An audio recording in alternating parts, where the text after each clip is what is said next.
Hi, this is City Hospital. Your daughter was just brought in as an emergency. I was enjoying my day off at home with my husband when we got that shocking call from the hospital. They told us our daughter had been admitted because of heat stroke. What? We're on our way. After I hung up, I filled my husband in on what had happened, and he was equally stunned. We didn't hesitate and immediately drove to the hospital. When we got there, a nurse greeted us. She didn't have any ID on her. Hang on, how'd you guys get our number then? You know, one of those emergency tags?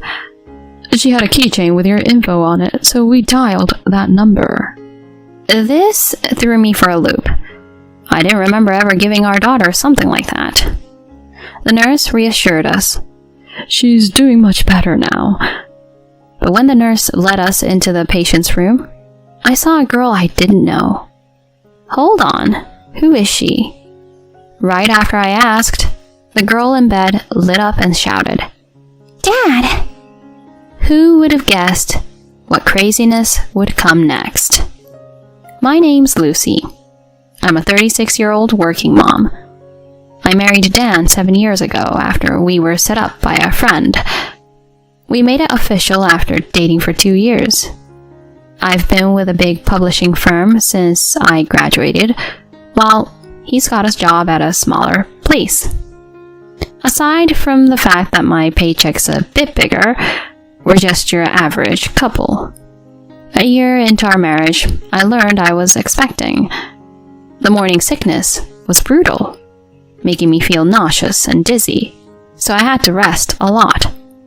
What really surprised me was that my husband barely pitched in around the house. Nowadays, if a wife's feeling under the weather, the husband would usually step up, right? But he never cooked, cleaned, or did laundry.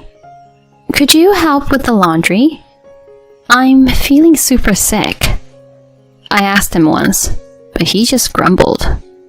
"Why should I have to do that?" "Seriously? I'm carrying our child. Can't you chip in?" "No, it's not a big deal. Being pregnant is being sick. You do it." He ate quickly and crashed, leaving everything to me. Another time, after I'd been doing all the chores feeling like crap, he staggered and drunk and tried to get close. "Lucy, how about some fun tonight?" I shot him down fast, reminding him how I was feeling. No! What if something happens to the baby? Besides, I'm not in the mood at all. He shot back. "Turning down your own husband? If something happens, don't blame me," before stumbling to bed. There I was, alone again. Fast forward, and I gave birth to our baby. Both our families, who lived close, were over the moon about their new grandchild. Even my usually reserved father-in-law Paul was beaming. It made me feel like $1,000,000. But boy, was raising our baby a challenge. Dan started traveling more for work and was rarely home, leaving everything on my plate. It was tough, but who else was going to step up? Mostly, it was just me taking care of our girl, though my parents did lend a hand now and then. Dan, he just chilled when he was home. At first, I was pretty upset about it, but eventually I just rolled with it. Our little girl, Laura, grew up healthy and is now an 8-year-old in 2nd grade. She's a gem, always telling me, "I love you, Mom," and pitching in around the house. One afternoon, she got home from school and showed me a note about a classroom visit. "Mom, they said it would be great if Dad could come this time." "Oh, like a Dad's Day? We'll check with him when he's back." We both waited for Dan to come home. When he walked in, Laura gave him the note, asking with hope in her eyes, "Dad, Can you come to my class? Why can't your mom go? Please, Dad. I really want you there. Okay, I'll work it out. Laura jumped up, beaming from ear to ear. He's always swamped with work, so her dad attending her school's open house must have meant the world to her.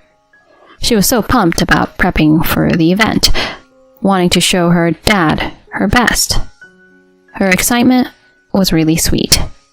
But on the evening of the event, Laura got home, sobbing. What's going on? Dad never showed up to my class. Hold on. Are you kidding me? From what Laura shared, he was a no-show, making her the only kid without a parent there.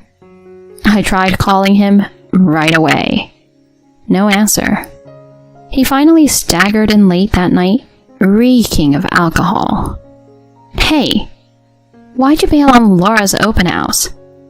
What? Oh, was that today? It must have slipped my mind. Seriously? She was so excited. You let her down big time. Jeez, quit nagging. It's not the end of the world. Something was off. He smelled like a different body wash, not ours. Did you shower somewhere else? He looked taken aback for a second. I hit up a sauna. Seriously? If you had time for a sauna, you could have been there for Laura. Drop it. I'm heading to bed. Enough already. He stormed off to our room. From then on, I had this nagging feeling he was keeping secrets. We needed to hash things out. I asked him to be around the next Sunday. Laura was set to join a day camp with her friend's family, so we'd have the place to ourselves. Dan rolled out of the bed late, looking all cranky, but I reminded him we needed to chat.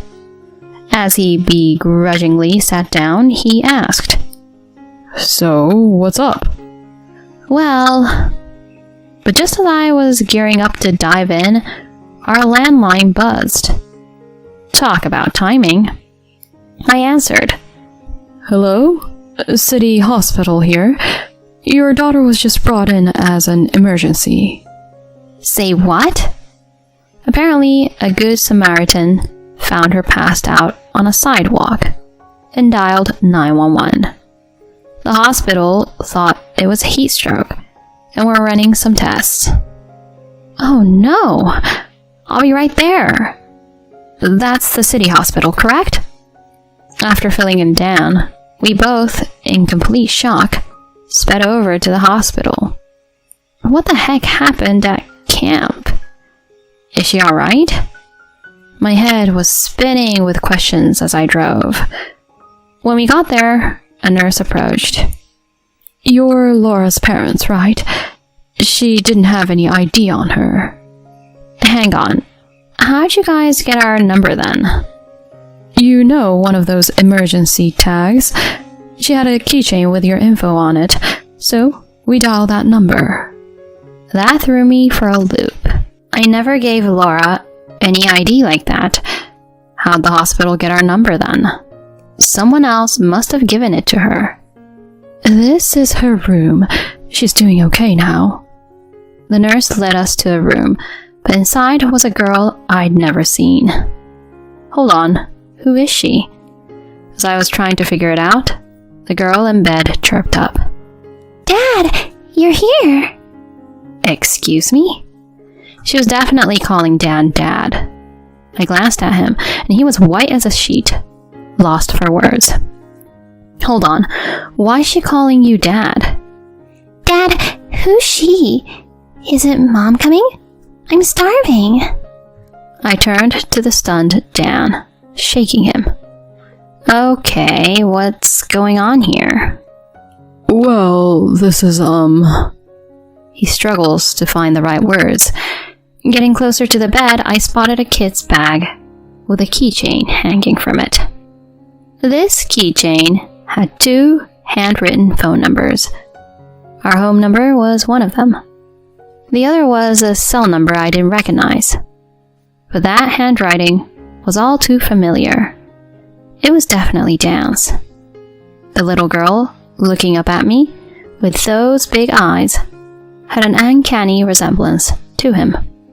The truth started to sink in. This girl was his secret daughter. He had carelessly scribbled our home number on her ID keychain. What a dumb move. I was beyond mad. A mix of shock and simmering anger.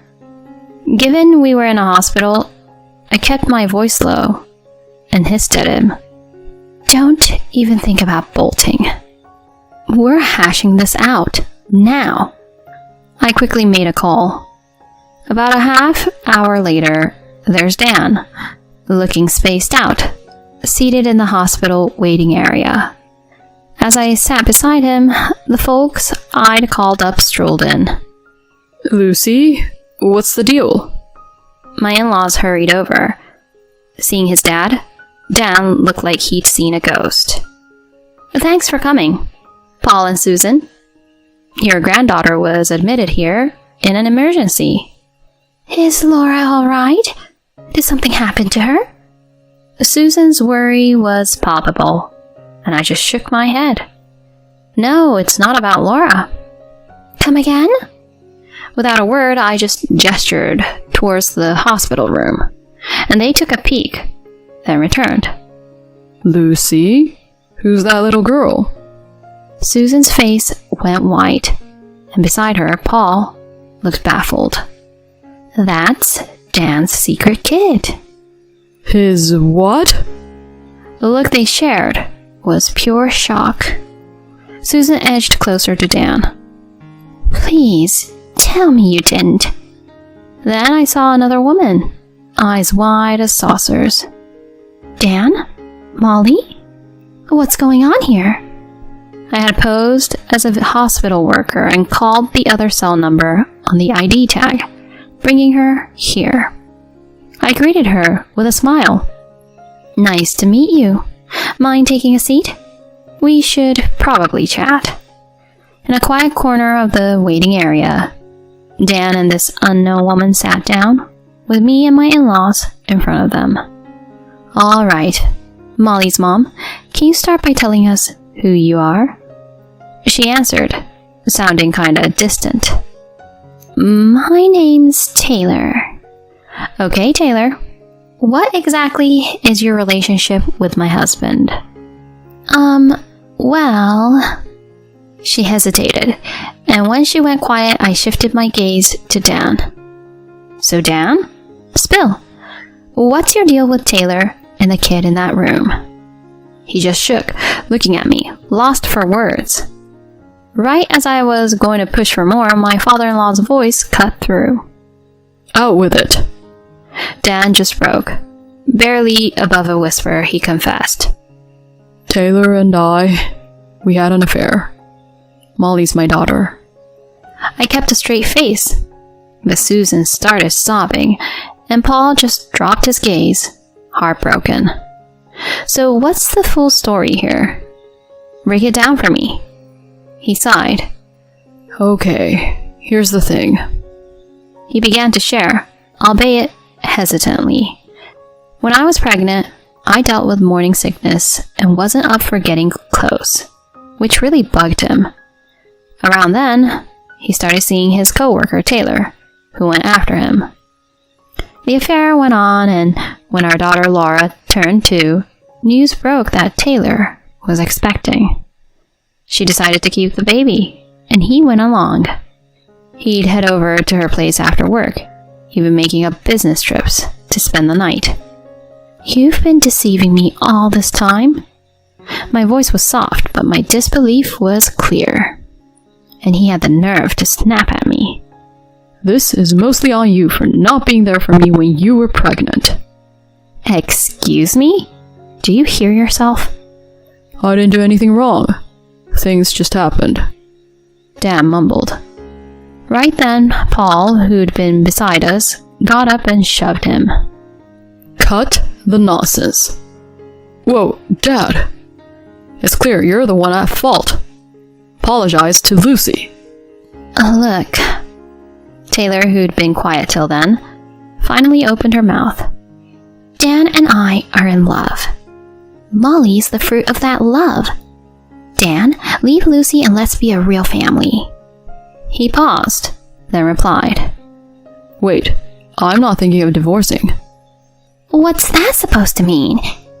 You can't hold down a job, and aren't great around the house either. Really? That's what you think of me? Taylor, in a fit of rage, grabbed and shook him. Everyone, including my in-laws and me, just stared, stunned. But I jumped in when I saw others gawking. Enough. Look, Lucy, I'm really sorry for the affair, but my heart's with you and Laura. He reached out, but I pulled away sharply. Are you serious? Divorce is happening. Taylor's face brightened, contrasting his stunned look. There you go, Dan. She's saying divorce. Let's be a true family. Taylor, you can have this jerk, but you owe me first. She looked taken aback. I let out a sigh. You thought you could mess around with a married man, have a kid, and everything would be peachy? I'll get my $65,000 lawsuit if necessary. I can't cough that up. You're so cold. I brushed off her comment and addressed Dan. And you, Dan, you're on the hook too. I want child support and alimony. He looked completely beaten down as Paul hit his head. I walked out on them. With my in-laws backing me, the divorce was quick. They reached out to Taylor's folks, filling them in. They were angry with Taylor and ended up covering for her since she was broke. They vowed to take Taylor and Molly back to their small town. That was the end for Dan and Taylor. He handed over most of his savings to me. With child support for Laura, and now Molly, he's tight on money. But Paul swore to make sure he pays his due. Hopefully, he'll think hard about his choices and step up. As for me, I used that money to relocate and give Laura and me a fresh start. I had my concerns, but she comforted me, saying, "With you by my side, Mom, I'm good." Now, I'm focused on her joy and our bright path ahead.